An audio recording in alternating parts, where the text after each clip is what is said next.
appelle aussi PCU pour faire plus court. C'est une maladie métabolique héréditaire liée à une déficience du foie.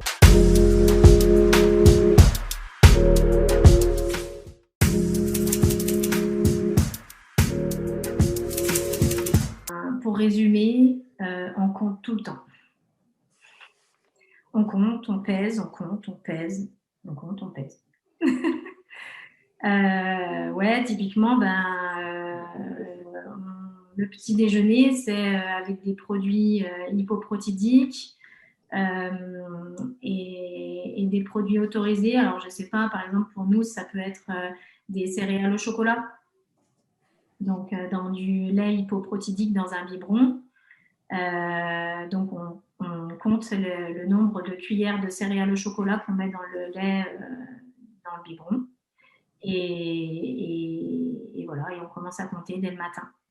Après, au petit déjeuner, par exemple, pour nous, en ce moment, c'est un gâteau fait maison avec des produits hypoprotidiques. Donc voilà, une part de gâteau ou un gâteau hypoprotidique qu'on achète via la GEPS. Et voilà, donc ça, c'est le matin. À midi, c'est pareil, c'est des légumes qu'on pèse. Donc, en fonction du poids du légume, du poids qu'on va donner en fonction du légume et du poids, et du coup, ça va compter un certain nombre de parts. Et puis, on va compléter avec des féculents hypoprotidiques le repas. Et puis, des fruits, pareil, qu'on va peser et compter. En fonction du fruit qu'on va donner, ça va être un nombre de parts plus ou moins important.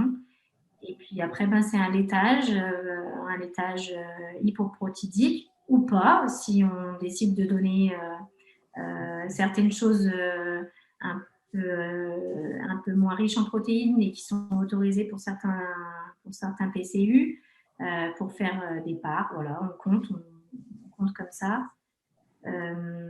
Et puis après, pareil pour le goûter et pareil pour le repas du soir.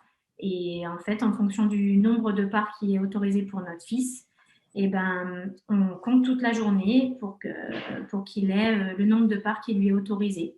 Alors, en l'occurrence, il a le droit à 12 parts. Donc, du matin qui se lève jusqu'au soir qui se couche, on lui donne 12 parts de phénylalanine. Alors, la phénylalanine, son petit nom, c'est la fée. Du coup, on peut dire que pour les PCU, c'est un conte de fées en permanence. Voilà.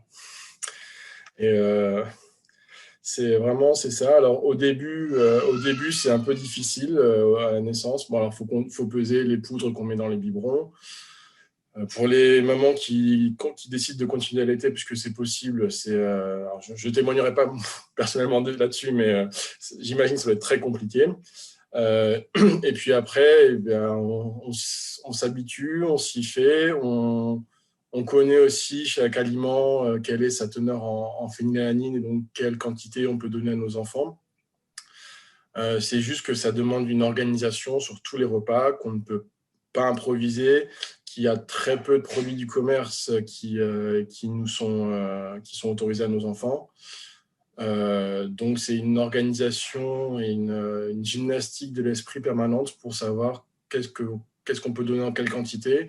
Alors, la difficulté, surtout, c'est qu'il y a le ratio entre la part de phénylalanine qu'ils vont pouvoir recevoir et le volume qu'ils vont manger pour être rassasiés. C'est-à-dire que, par exemple, si on leur donne des pommes de terre, la pomme de terre, ils ne peuvent pas en manger énormément. Donc, en fait, ils vont en manger peut-être 40 grammes dans leur repas, mais il faut bien compléter à côté pour qu'ils soient calés aussi. Donc, il y a toujours ce ratio-là. Donc, on a effectivement, comme disait Géraldine, des produits hypoprotidiques qui sont fournis par la GEPS. Donc, on a des substituts hypoprotidiques de pâtes, de riz, de pain. C'est vrai que ça nous facilite la vie au quotidien, mais c'est une gymnastique de l'esprit permanente sur tous les repas. J'ai la chance aujourd'hui de bénéficier de la mode végane quand même aussi. Enfin, la chance, je ne sais pas si c'est vraiment une chance, mais en tout cas, disons qu'il y a beaucoup de produits véganes qui sont fabriqués à base de lait de coco, notamment ils appellent ça des fromages, donc du fromage vegan sans vrai lait. Il est très faible, il a une très faible teneur en protéines, donc il y a il y a quelques produits véganes qui sont intéressants pour nous aussi, dont on peut se servir. C'est vrai que ça, par rapport il y a ne serait-ce que 10 ans, on a quand même cette chance-là.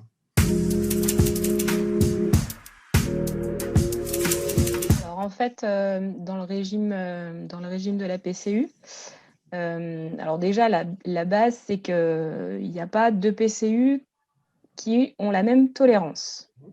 Voilà, alors Blaise rigole parce que Blaise, il a 2 enfants qui sont PCU et je pense qu'ils n'ont peut-être pas le même nombre de parts par jour, j'imagine. C'est un peu compliqué parce que Louison se cuvane. Mais... Bah ouais, voilà, c'est encore autre chose.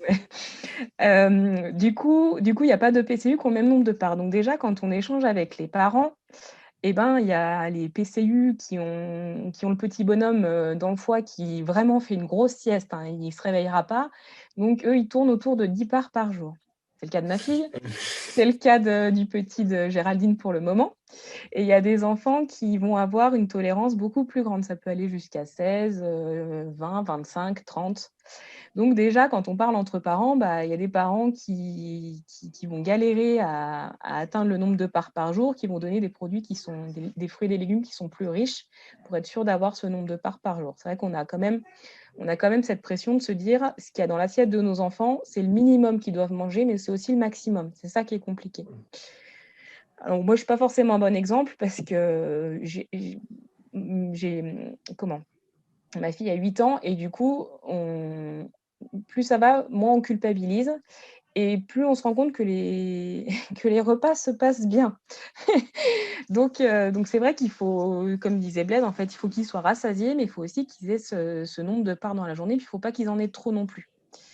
Donc, en complément des fruits et des légumes qu'on compte et qu'on pèse, hein, c'est notre grande passion, on a la chance d'avoir 3 principaux laboratoires qui fabriquent des produits hypoprotéidiques, donc faibles en protéines. Et en fait, ces produits on les commande auprès de nos équipes médicales et ils sont rétrocédés au même endroit.